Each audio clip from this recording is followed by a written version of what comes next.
Hello बच्चों, let's see this question. Which is widely used for plant propagation? Option A gibberellin, option B ethylene, option C auxin, option D abscisic acid.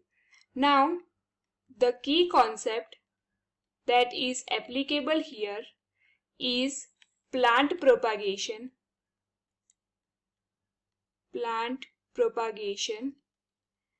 and role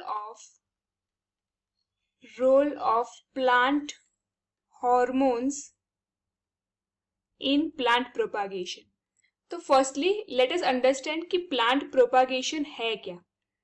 so plant propagation जो है is a method और a process where new plants are grown from the existing ones and इसमें various methods use होती है. जैसे कि first one is seed propagation, जिसको sexual propagation भी बोलते हैं. Then second one is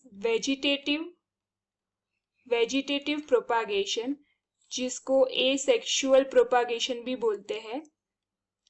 then third one is tissue culture, या तो फिर उसको माइक्रो प्रोपागेशन भी बोलते हैं. This is also termed as tissue propagation.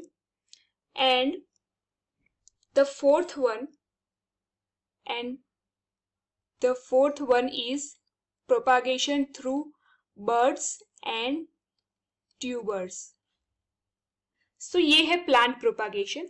Now ये plant propagation करने के लिए main requirement क्या है कि उसका जो root है, root initiation होना चाहिए.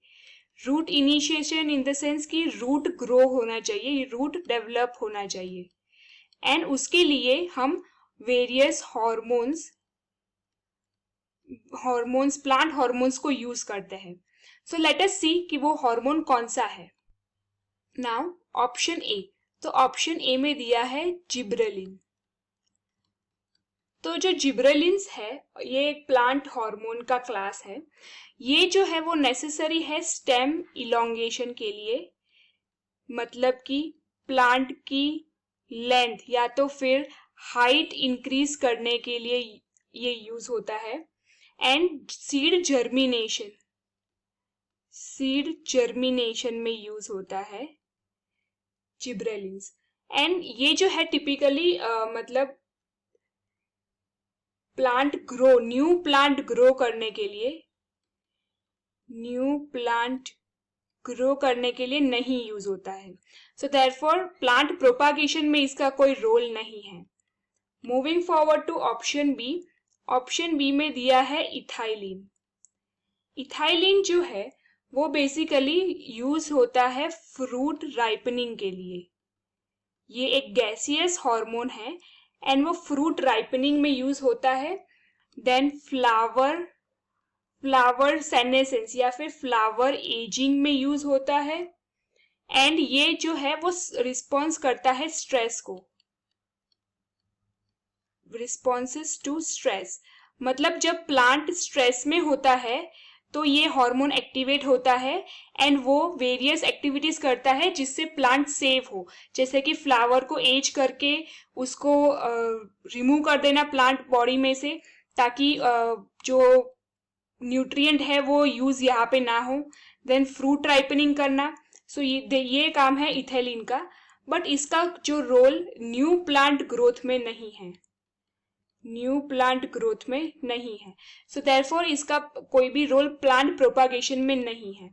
Moving forward option D. So option D में दिया गया है abscisic acid. Now abscisic acid जो है उसको हम ABA से भी डिनोट करते हैं. This is mainly involve in seed dormancy process में ये इन्वॉल्व होता है एंड प्लांट के स्ट्रेस रिस्पॉन्स में ये इन्वॉल्व होता है. हाउएवर इसका कोई रोल प्लांट प्रोपागेशन में नहीं है. Now option C. Option C में दिया गया है ऑक्सिन्स। सो ऑक्सिन्स जो है सच एज ऑक्सिन के टाइप जैसे कि indole 3 acetic acid, indole 3 acetic acid and ये और एक ऑक्सिन जो है that is indole 3 butyric acid, butyric acid. ये जो इंडोल्स है एंड सिंथेटिक वाले में आएगा नेफ्थेलिन, नेफ्थेलिन एसिटिक एसिड। ये दोनों नेचुरल है whereas naphthalene acetic acid is synthetic one. They play a crucial role in plant propagation. Plant propagation. Now ये कैसे रोल प्ले करता है? तो इसका एक फंक्शन है ऑक्सिन्स का कि ये स्टिम्युलेट करता है रूट इनिशिएशन को एंड रूट ग्रोथ को एनहेंस करता है।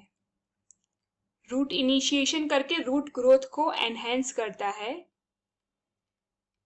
दिस इज हाउ कि अगर जो न्यू प्लांट ग्रो करना है तो हमें फर्स्टली उसका रूट ग्रोथ करवाना जरूरी होता है एंड देयरफॉर उस प्रोसेस में ये ऑक्सिन्स यूज होता है एंड देयरफॉर प्लांट प्रोपागेशन के लिए auxins play a main role. So based on the discussion the widely used hormone for plant propagation is auxins. So the correct option to this question is option C. Hope you understood it well. Best of luck.